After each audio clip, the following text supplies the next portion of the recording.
அனைவருக்கும் வணக்கம். Welcome to my channel. எல்லோரும் எப்படி இருக்கீங்க ஃப்ரெண்ட்ஸ்? நல்லா இருக்கீங்களா? இந்த வீடியோவில் ரொம்பவே ஈஸியாக சுட்ட முட்டை கேஸ் அடுப்பில் எப்படி செய்கிறதுன்னு சொல்லி பார்க்கலாம். நம்மளோட இந்த சேனல் நீங்கள் இப்போ தான் ஃபஸ்ட் டைம் பார்க்குறீங்கன்னா நம்ம சேனல் பிடிச்சிருந்தா மறக்காமல் ப்ளீஸ் ஃப்ரெண்ட்ஸ் சப்ஸ்கிரைப் பண்ணிக்கோங்க. அதோட பக்கத்தில் இருக்க பெல் பட்டனையும் ப்ரெஸ் பண்ணிக்கோங்க. இதனால் நம்மளோட எல்லா வீடியோஸையும் நீங்கள் மிஸ் பண்ணாமல் பார்க்கலாம். முதல்ல ஒரு கடாய் இல்லைன்னா பாத்திரம் எது வேணாலும் நம்ம எடுத்துக்கலாம். அதில் இந்த மாதிரி சிறு மணல் இல்லைனா உப்பு சேர்த்துக்கலாம். நான் சிறு மணல் சேர்க்காம உப்பு சேர்த்துருக்கேன். எதனாலன்னு பார்த்தீங்கன்னா, நான் இந்த உப்பை நிறைய ரெசிபீஸ்க்கு யூஸ் பண்ணுவேன். கேக்லாம் செய்யும்போது, அதுக்கப்புறம் நம்ம பொரியெல்லாம் வறுக்கணுன்னா அந்த டைமில் யூஸ் பண்ணுவேன். இது பொரி வறுத்து உப்பு கடலை வறுத்து அதுக்கப்புறம் நிறைய ரெசிபீஸ்லாம் செஞ்சு மீதியான உப்பு அதை இந்த மாதிரி கொட்டிட்டு அதில் நம்ம முட்டையை வச்சிடலாம். இந்த மாதிரி நீங்கள் ஒரு தடவை இதை நம்ம நான்வெஜ்க்கு யூஸ் பண்ணிட்டோம்னா அதுக்கப்புறம் உங்களுக்கு எப்போவுமே நீங்கள் நான்வெஜ் சாப்பிட்றவங்கன்னா இதில் கூட நம்ம பொரியோ உப்பு கடலையோ மறுபடியும் வறுக்கலாம். ஒருவேளை நீங்கள் நான்வெஜ் எல்லாம் சாப்பிட மாட்டிங்கன்னா அதுக்கப்புறம் இந்த உப்பில் வெறும் நான்வெஜ் ஐட்டம்ஸ், அதாவது கேக்கு செய்யும்போது இல்லைனா இந்த மாதிரி முட்டை வைக்கும்போது நீங்கள் யூஸ் பண்ணிக்கலாம். இந்த மாதிரி வச்சுட்டு அதுக்கு மேலே இன்னும் கொஞ்சம் உப்பு சேர்த்துக்கலாம். இந்த மாதிரி இது சாதாரண உப்பு தான். நிறைய ஃப்ரெண்ட்ஸ் கமெண்ட் பண்ணுறாங்க இது என்ன உப்புன்னு சொல்லி கேட்டு. இது சாதாரணமாக நம்ம சமையலுக்கு யூஸ் பண்ணுற உப்பு தான். அதை நம்ம வெறும் கடாயில் போட்டு நிறைய தடவை வறுத்து இந்த மாதிரி கலர் மாறிடும். இது நிறைய, அதாவது பொரி உப்பு கடலை இந்த மாதிரி பட்டாணி இதெல்லாம் செய்கிறதுக்கு நான் அடிக்கடி இதை யூஸ் பண்ணுவேன். அதனால தான் இந்த கலர் இந்த மாதிரி இருக்குது.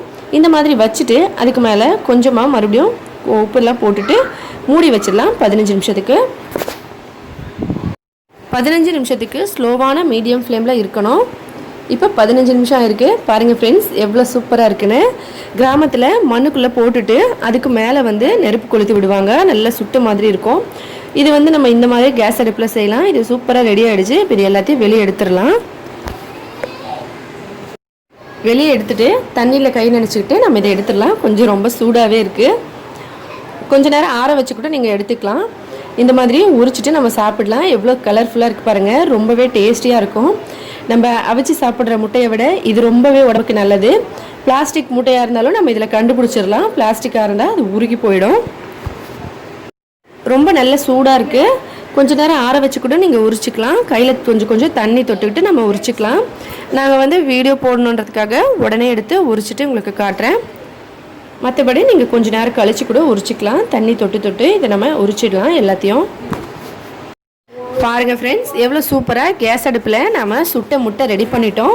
இது நீங்கள் பெரிய பாத்திரத்துலையோ செய்யலாம். ஒரு டாப் மாதிரி வச்சுட்டு கூட அதில் கொஞ்சமாக கீழே நமக்கு அந்த முட்டை அடியில் படாமல் இருக்கணும். அதுக்காக கொஞ்சம் உப்பு போட்டுட்டு அப்படியே நம்ம வச்சுட்டு மேலே கொஞ்சமாக தேவைப்பட்டால் சேர்த்துக்கலாம். ஒருவேளை நிறைய நீங்கள் இந்த மாதிரி உப்பு ஸ்டோர் பண்ணி வச்சுருந்தீங்கன்னா அந்த உப்பு மேலாக்க ஃபுல்லாக போட்டிங்கன்னா உங்களுக்கு இந்த மாதிரி கலரு எல்லா இடத்துலையும் வந்துடும். சுட்ட மாதிரி, அதாவது இந்த கலர் தெரியுது இல்லைங்களா, இந்த மேலே இருக்க கலர். இதே போல் ஃபுல்லாக அந்த மண்ணுக்குள்ளே இல்லைனா உப்புக்குள்ளே நீங்கள் முழுசாக வச்சிங்கன்னா இந்த கலர் வரும். இல்லைனா பாதி அந்த மாதிரியும் பாதி இந்த மாதிரியும் இருக்கும். எவ்வளோ சூப்பராக வெந்திருக்கு பாருங்கள் ஃப்ரெண்ட்ஸ்.